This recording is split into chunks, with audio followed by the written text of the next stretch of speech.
Les vols au vent se préparent comme ça. On prend un verre, hein. C'est ça qui est le mieux généralement. Ah, j'aurais pu prendre mes cercles, mais voilà. Ça, on appuie et là on prend délicatement.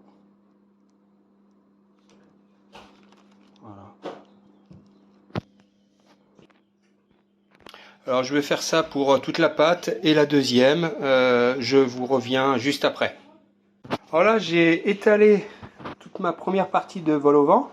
J'en ai 4 x 3, 12. Et là je vais faire les chapeaux. Ah, le dessus en fait. Je vais me servir de Winnie l'ourson. De petits groupes plutôt.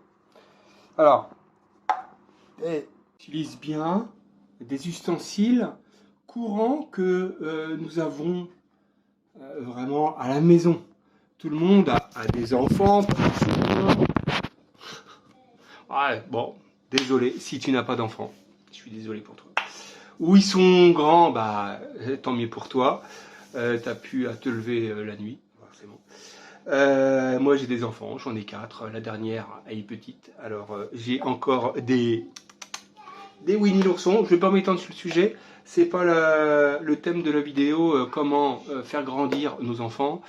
C'est comment faire des vols au vent et comment faire une béchamel.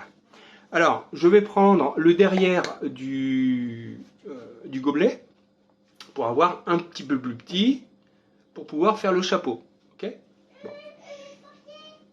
On va utiliser du jaune d'œuf dessus qui va servir de colle. Hop, je vous en fais un. Voilà. Allez, je vous en fais 2 comme ça. Et après, je fais le reste. Et je vous montre le résultat juste après. Allez, c'est parti. Là, j'ai fait tous les cercles avec le jaune. Maintenant, nous allons passer au chapeau. Un petit peu plus petit. Qui est de la grandeur, forcément, du petit derrière de Tigrou et Winnie.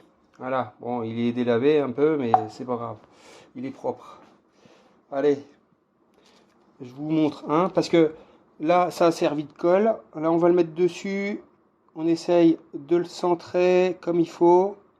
Je fais ça pour tous.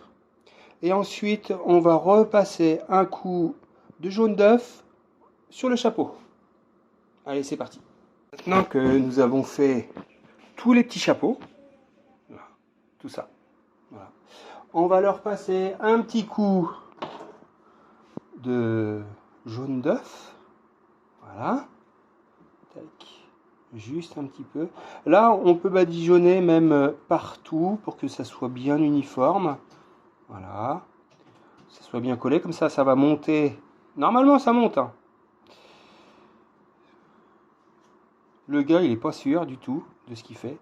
Mais si, ça va monter. Ah, surtout, mais surtout ne pas mettre de farine sur votre pâte feuilletée. La farine, entre les deux là, ne mettez pas du tout de farine. Si ça colle, il faut, là, j'ai gardé le papier. D'accord? J'ai gardé le papier d'origine et je les ai façonnés sur le papier. Et ça évite déjà de déchirer la pâte. Le sulfurisé qui est dessus, il est fait pour. Hein. Vous mettez votre emporte-pièce et puis c'est tout. Hein. Après, il n'y a pas de secret. Mais surtout, ne pas mettre de farine parce que la farine va empêcher la pâte feuilletée de lever. Voilà. Comme toute pâte pour lever. Hein. Là, la pâte feuilletée, c'est de la farine, de l'eau, du beurre, du beurre, du beurre et encore du beurre. Voilà.